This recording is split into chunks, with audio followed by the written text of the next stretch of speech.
Well, with me, I have Philip Ruggiero. He is the owner, he's the founder. He had a partner, started Nicos Pizza, and it's really a restaurant, though they got great stuff. But anyway, he brought a chef with him. Jordan is with us, yeah. Plumador. Right, we get that, want to pronounce that correctly.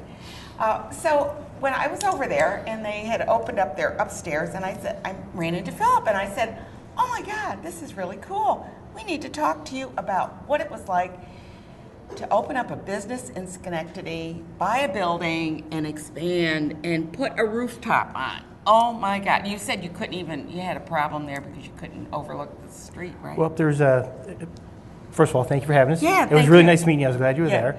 There's a lot of hurdles, a lot of things to do. 17 years ago, I was getting out of college, couldn't find a job, and a friend of mine says, hey, let's open a pizzeria. And you have a science background. I was a math major, physics minor, and I was looking to get a teaching position.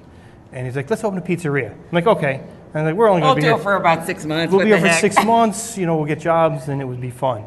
Well, 17 years later, I'm still You hired Jordan. Very fortunate to have him, very good chef. I did not realize what I was walking into. My parents were like, oh my God, what are you doing?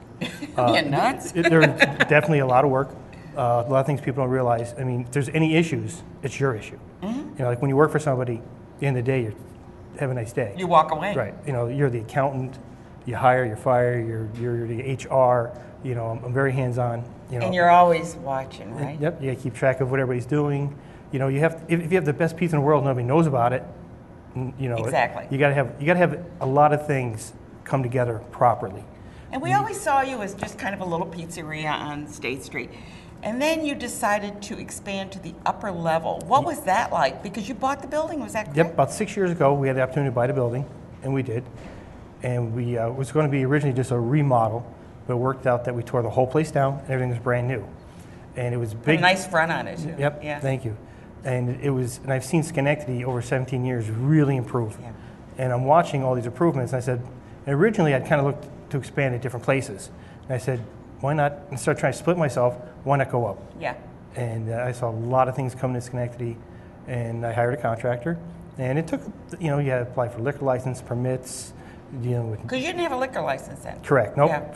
Originally it was just a pizzeria, delivery, walk-in, takeout. Yeah.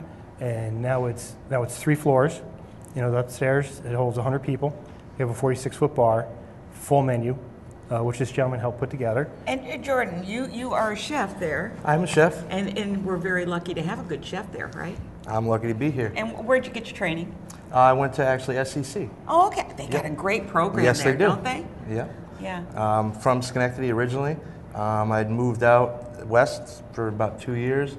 And I'd talked to Phil off and on through that time, and he was going through doing a little negotiation things, there. And I kind of got, I got homesick, and he said he was ready to open, and I dropped everything, came back, and hit the ground running ever since. So it's been, and so you do all the cooking for it? Yep. Pretty much. You have a sous chef or? Yep. Yeah. We have a good staff there. We're a tight knit team. Does he let you get creative at all? Yep. Phil gave me pretty much free reign to. As long as he had the final say, but it was pretty much, whatever you want to do, I'm pretty cool with it. So, we did some fun stuff with the menu. We won't see any latkes on the menu, probably. But yeah, it's been really fun, getting in there, hands on, and just getting at it. Yeah, your family's proud to see you there, I'm sure. Yeah. Yep. Good.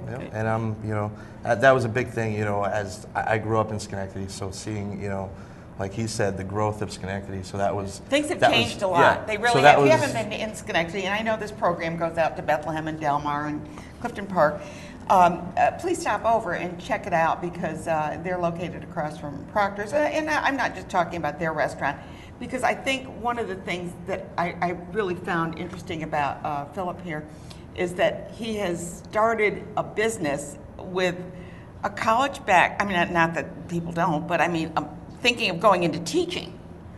And this was kind of like a little, kind of like a folly, something fun to do. Fill in. Yeah. Until I could get it. And there you are, 17 years later, a successful business. Yep. And now you got a rooftop too? Yep, like I said, we went to the second floor, we built a bar, and then on top of that, the contractor said, hey, why don't we put a patio on the rooftop? And I go, what a great idea. And we have a 1,000 square foot patio on top of the building. You can oversee the City Hall. City Hall. Yeah. Yep. You're up there. And it's very nice in the summertime. You know, something we're very fortunate to have. Actually, it's the biggest one in the area. You know, and actually, it's the only one in the area. I think there's one up in Saratoga. Okay. And we're very fortunate. But you know, it's a lot of work, a lot of stairs, like when you saw. Yeah. You know, bringing stuff up and down. But we're very fortunate. Things have been very well. I asked him if he had a dumb waiter, and he said, "Yeah, me." It's really I like to celebrate business owners because I was in business, so I know it's a tough thing to do because you're watching everything. Yep. I mean, you got to watch everything, and I can't imagine the food business or food service business because there's a lot you have to think about there, and food safety and all the issues that go with that. I mean, it's a very difficult business. Yeah, there's a lot of things to keep track of, like I said, food safety, quality, consistency. You have to have the appropriate staff, good waiters and waitresses. You know, if you have bad food and great waitress, you're okay. But if you have great food and a bad waitress, people aren't coming back. They're not going to come back. It's got to be hospitality. It's customer service. Yeah. You got to make people feel welcome and friendly atmosphere. You know, you got to have like everything. One wrong thing and it could be a bad experience for people. Exactly. So and I know there's a lot going on downtown with new restaurants opening up.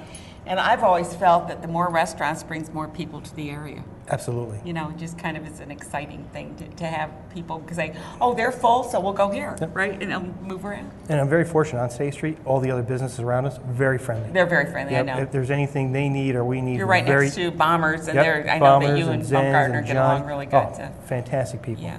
You know. So, check it out. Come on down to Schenectady when you go to Proctor's or wherever you go, and check out some of the fine restaurants in our area, and especially, check out somebody who's really been here 17 years and is working hard to make our community even better. So thank you. And I know you're very community-minded, and I felt that it's important to address people that are doing some really good things in our area.